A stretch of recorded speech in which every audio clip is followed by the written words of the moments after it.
And okay, the recording has started. So hello, everybody. Also, welcome from my side to my talk, how to apply for EU research. And now I will start to share my screen, just a few seconds.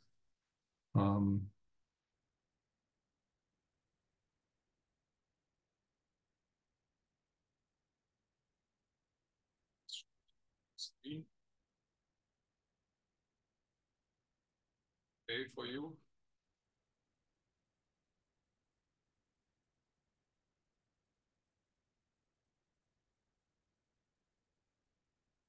Should have tested it before, sorry, because now I cannot see my notes. Hedda,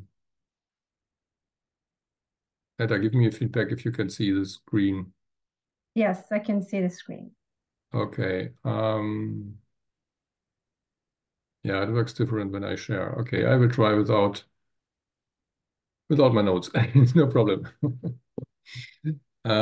Yeah, so as you are an early stage researcher in this PhD forum, my idea was that you have already collected some experience with the ERAnet aquatic pollutants, and you have experienced how such a European research project works, and maybe you like it. I hope so. And so you might wonder what to do to apply for your own EU research project, because I guess the project that you are working with, somebody else has written the proposal and is doing the coordinator. So I would like to share some ideas about a good strategy, how to start your own EU research proposal, and give you some very practical hints to do the first steps. That is what is possible in this 30 minutes talk. Of course, I cannot give you a full introduction how to apply really. That would be a 2-day seminar. Just to give you a short introduction about myself, as Netta has introduced me, I'm working at the Fraunhofer IST, and I'm coordinating one of the aquatic pollutants projects. It's the project SERPIC, and please allow me to give a very short introduction what we are doing. So we are one of the projects to develop mitigation strategies against contaminants of emerging concern, CECs. And I'm the coordinator of this project, and we are developing a technology based on nanofiltration. That means we are using wastewater effluent that still contains the CECs. We put it to an adapted nanofiltration, which is suitable to remove the CECs. And after a disinfection step with ozone, we can reuse this water for the irrigation of crops. So that's the main route of our technology. Of course, we will have this concentrate where all the CECs are concentrated, and to remove them or to degrade them, we do an oxidation step with persulfate, which is generated electrochemically with the help of diamond electrode cells, so that at the end also this stream is clean, free from CECs, and can be discharged to rivers. So we are now in the status that we have set up a prototype plant in Ciudad Real at the university, and we are right now testing it with the irrigation of potatoes and carrots. And if you want to learn more about, please have a look on the website. The presentation will be shared with you afterwards, so you can have a look to all the links that I have included. Yeah, to start talk about EU research, I would propose a good personal strategy that would help you to improve the success of EU proposals, because the most important statement at the beginning is you should not start to write an EU proposal without experience. That is would be most likely not successful. You need a lot of knowledge and experience, because this is quite challenging compared to national proposals. So the question is now, how do we get experience without writing proposals? And my idea is that you do what you are doing right now, to participate in more projects that others apply and coordinate, who have already this experience. So my idea is that you contact such persons and ask if they can join you into their consortia, into their proposals, so that you simply offer your experience, your expertise that you are gaining, and to ask them if to do something together. And the best way is to use the existing contacts that you have already made from your aquatic pollutant projects. So you are already connected with other countries within Europe and even beyond, which are really helpful because you know the people. So simply ask them to do more of that.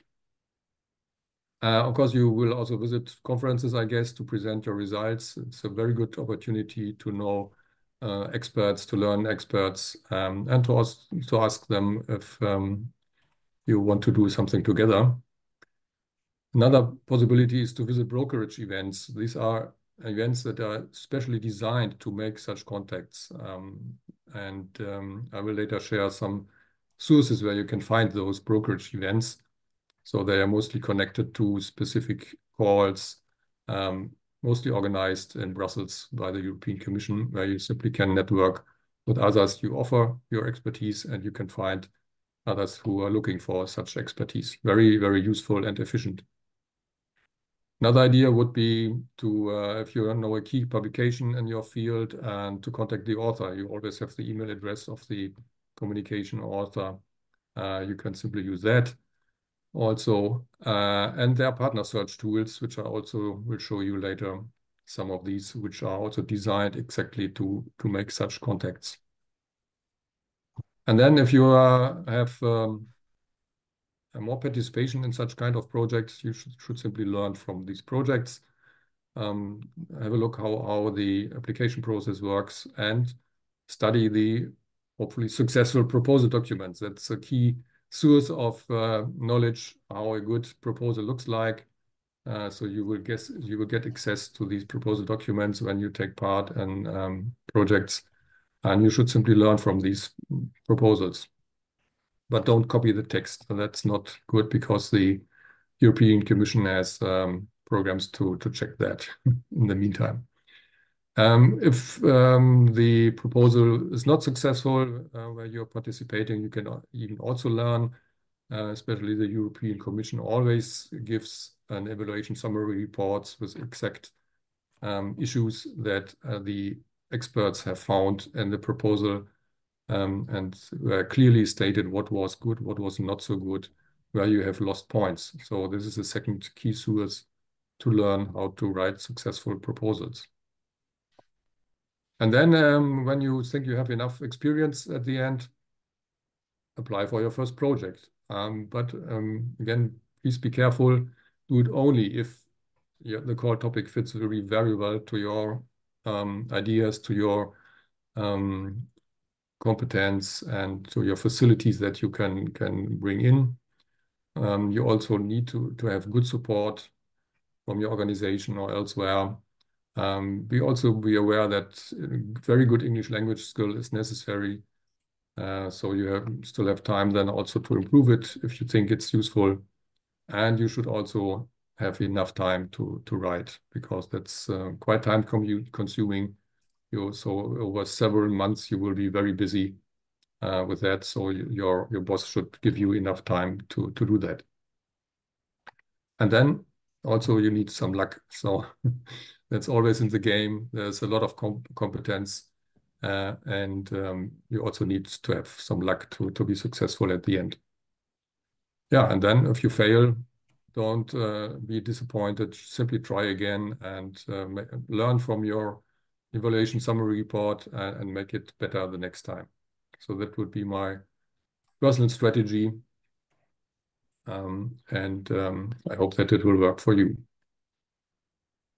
To give you a very broad and short introduction into the major programs that offer EU-funded research, you are already familiar with the ERA nets. because aquatic polluting is such a kind of error net. Of course, there's the big EU Research and Innovation Framework program. Actually, it's called Horizon Europe. So I will focus on that because you know already a lot about the error nets. Just to give you the main differences, the error nets are thematical programs. There are many with very different schedules. There is a nice source where you can have a look where all the open calls are put into a calendar. You can simply browse through and have a look which calls are open right now, which fit to your topic. Whereas the Horizon Europe program has a very broad range of different calls, which we will have a look later.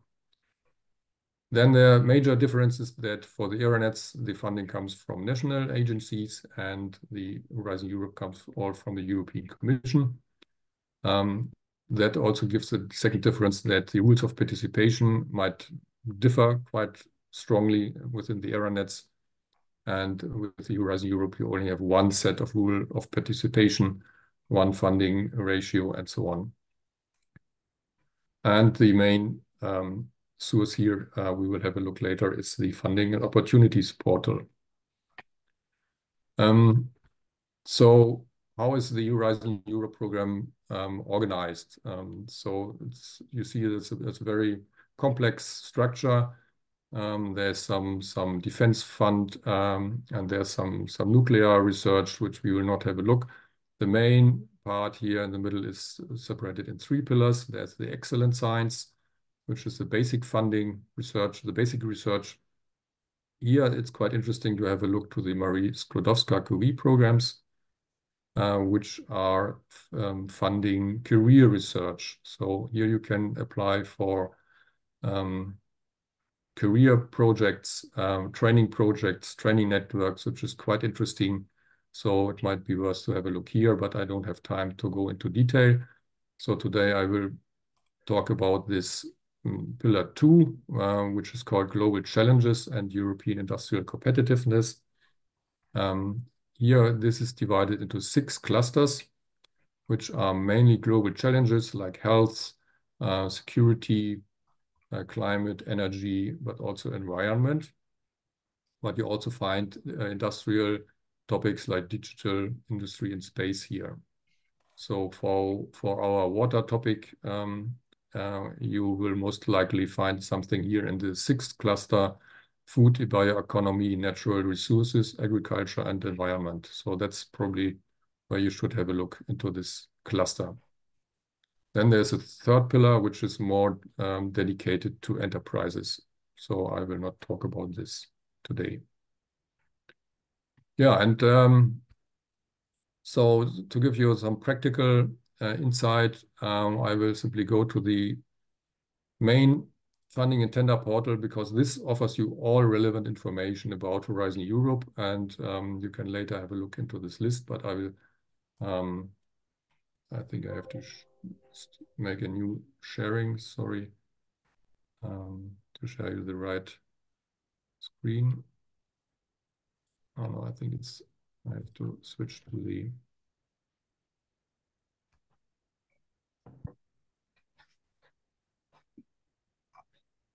okay, so now you should see my web browser. Is that okay? Yes, we can see. Good. So this is the Funding and Tender Opportunities portal, the main information source for all Horizon Europe programs and funding calls. And it's a very has a lot of information.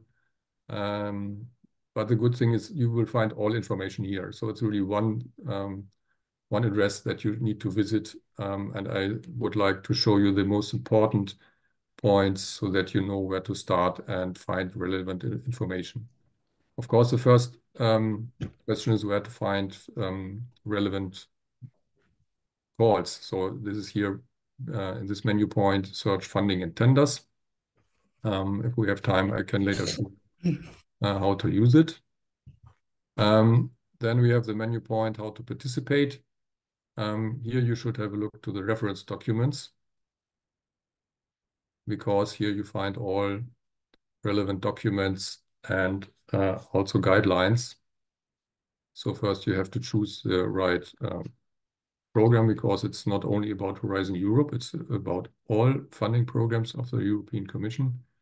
And if you have chosen that, you find here all relevant documents. That is, for example, the work program, which you should have a look into, which contains the umbrella of all Horizon Europe topics. Here you find the model grant agreement, more for the legal issues. And here you find guidance, which is very, very helpful to have a look, for example, in the rules of participation. Here's the annotated grant agreement, and the online manual is very helpful. Then here under templates and forms, you will find application form. But be aware, this is only a PDF to give you the structure. Later, if you do a submission, you will get a text document which you can simply fill. So an RTF file is it. But here you can have already a look what is requested, which chapters, and what the Commission wants to have in the application. And then there's, yeah, I think these are the most relevant informations here, the most relevant documents. And what is also relevant is the partner search. But we will find later that there's a better opportunity to get access to this partner search tool. Then there is a menu point project and results. Now you might wonder, why should I have a look for project and results? Because you want to look for proposal submission. The idea is very simple. It's very helpful to look for projects that have already been implemented, to have a look what has already been funded, what approaches have already been made, and which organizations have participated in these projects. So this is a very useful database to look at, to find also partners who are successful in proposal writing. So I strongly recommend, before you start, to have a look to consortia who have already been successful, to identify and even to contact them and to offer your expertise so that they might take you into their new goals. And again, if you look here, there's a dashboard which is more for statistical data, very, very clever tool. But I would like to point out CODIS, which is here in the lower part of this point. And if you open it, you will get to a separate portal. And this contains all funded projects that the European Commission has ever funded since the 1980s. So that is in total a database of more than 120,000 projects. And it's very, very helpful to have a look what has already been funded. Even you find the results there, reports. So this is also important to differentiate from projects that have already been implemented, to propose something new that has not been researched so far. Yeah, and then the support menu is also helpful, of course. So if you open that, you have here a guidance page, guidance list. Again, you're linked to the reference documents, to the online manual. Here's an IT how-to, so one step-by-step walk through the full submission process to know about the buttons and how to use it. And here is an FAQ, which is also very relevant, but we will also later find this when we have a look to the when we are searching for a proposal. So that is for that, and then we still have time to practically find an appropriate call topic. So I will switch back to the browser and go to the search page. So what would be your approach when you look for a call, for an open call? the point is if you look for a very detailed specific term like PFAS or micropollutant, you most likely will not be successful because most of the calls now are more generic and very broad. The European Commission is not asking for a specific technology how to solve a problem. So it's better to look for problem terms than for technology or solution-like terms. So let's try simply to look for water, which is very generic, but it's good to show. So you see there are 31 forthcoming or calls or which are open for submission right now. So in the Horizon Europe program, and we can minimize it even by going to this selection tool here, because here you find again the clusters that I have shown you. Here are the global challenges and European industrial competitiveness with the 6 clusters. So this is again the structure of Horizon Europe. And let's say we really want to know about water with an aspect of agriculture and environment. So we can limit the result list by activating this. And you see that we only have 18 calls left. And then we can even filter down because every cluster is separated in several destinations. And we have here 6 or 7 destinations, which we can have a look which one fits best for you. Let's say we are looking for clean environment and zero pollution. That is probably mostly connected to CECs. And then you see we have only 4 calls left, or 4 called topics. So you would be able to screen them. So in the first instance, you have some basic information right here. For example, the deadline date. So if the deadline would be next week, it's not useful to start an application process, of course. And you can also see that this is a single stage call. That means you need to write a full proposal with something like 50 pages until 22nd February, which is quite challenging, I would say. But you have a look, for example, for this call here. This is a 2-stage call where you only need a first stage with a shorter first stage proposal until nearly the same date, which is probably more useful. So let's simply open any of these to give you an insight how these core topics are structured. So you find some basic information, single stage, deadline, and this is a innovation action, which is not so important. What I'd like to show you is the topic description, which is quite long actually. So what is important really that you do not read only, you have to understand each and every of these sentences and each of every of these terms which are included here.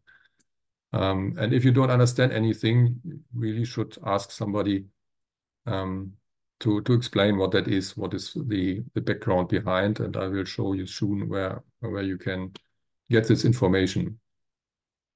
Really need to be familiar with this to understand what is behind this call. And you will also find here very small some links. This is also something which you really should follow and you should study carefully. This is background information which is behind the call, and you should understand also the strategy, the policy maybe that is behind this call to know what really the European Commission wants to have. There are also a lot of abbreviations like SSH, which means Social, Science, and Humanities. If you have a look here in the support section, there's also a glossary where you can find these acronyms and abbreviations. So that is the background here, the topic description. Then there's a second chapter about topic destination. And it's also very long, very long. You should again study and understand everything. And then this last part here is the most important part, expected impact. That is what you shall address in your proposal, what your project shall achieve. So here is a list of 1, 2, 3, 4, 5, 6 bullet points, and it says to the end, the following is required. That means you need to address all of these 6 aspects. Sometimes, so read carefully the sentence before. Sometimes it says one or more of the following is required. Then you don't need to address all of them. But here in this case, it's very clear that you need to address all of these aspects. And you need to write something in your proposal about it. Yeah, that is really important. Otherwise, you will lose points. Yeah, then there's a section about conditions. And here is a partner search again, which I've mentioned already, which is exactly to this call topic. So if you open here a link to another page, you will find partners who are looking for, or consortia who are looking for partners. And you can even publish your own profile here to find partners for your proposal if you like. So very helpful to get access to other projects. And if you are really happy, you have enough time, you have enough knowledge, and everything together, then you can start submission here right down by activating here and starting by pressing this button. And then you get to the submission portal, which I cannot show today, where you will get access to the document template, which you should use, and you can start applying. FAQ is also important. If somebody is addressing the European Commission with a question to this call topic, the Commission will answer it. And afterwards, this question and the answer will be published here so that also all other participants can get access to the same information, which is a very unique thing. So it's really worth to have a look by every 2 weeks or so if there's a new question that has been answered. It might also help you. And here also is a list of support possibilities, which I also have summarized on my presentation. And below are some updates, so it might also be worth to have a look here. Good. That's very practically the very first thing to start. And as I've mentioned already, where can you get support? There are a lot of services that you can use to help you for this application. There are support services. So your organization might have an international office or EU office offering help. Of course, this would be your first contact point. And then there's a very helpful organization, which are the national contact points. In every European country, you will find this. The list is here under this link. These are offices which offer help for all applicants from your country for free. And they are really very good informed, and they even do webinars sometimes. So you definitely should contact them before you start your proposal to ask for some background information, because they are connected with the European Commission and they have the best and most current information, and it's free to use. Then the funding and tender portal, which I mentioned already. Cordis, I mentioned also. There might be also portals in national language, like this one in Germany, which is in German language. And then there are newsletters, which are my primary source for core topics, which might be offered by the EU office of your organization, by national ministries. There might be a national EU office in your country, and the NCPs offer newsletters. So it's worth to have a look there and simply apply for the newsletters of them. Partner search, I've shown you where you find it directly connected to the call topic in the funding and tender portal. And there are also sometimes partner search facilities from the European partnerships. So it might be first to have a look here and to this link where all European partnerships are collected. So these are organizations around one topic. There are also, there's for example, a partnership around water called Water for All. So you might have a look there if they also offer partner search facilities that you can use. And then there are the brokerage events that I mentioned. The European Commission publishes them on their news page here. The NCP networks have also sub-organizations according to the 6 clusters of the Pillar 2. So here I have the link to the cluster 6, which is connected to environment. So you can have a look if they are offering brokerage events and other useful information. And there's a network called Enterprise Europe Network, which is more dedicated to enterprises, especially to small and medium-sized enterprises. But they are also very active and they do a lot of events, which you also can take part as a research organization to learn and to use to get to network with other partners. Yeah, so then I have used my 30 minutes. So I hope you have found my hints useful to have a good strategy, how to start your own application and to know how to do the very first steps. And with this, I end my presentation and I look very much forward to your comments and questions. Thank you very much. I think it was very useful and practical.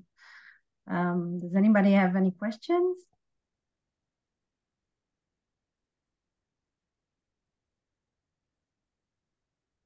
Guess not. Hello, Pilar. I can see your name. Colleague from our project. Hello, Jan. Hi. Good that you take part. Please feel free to put any question to me.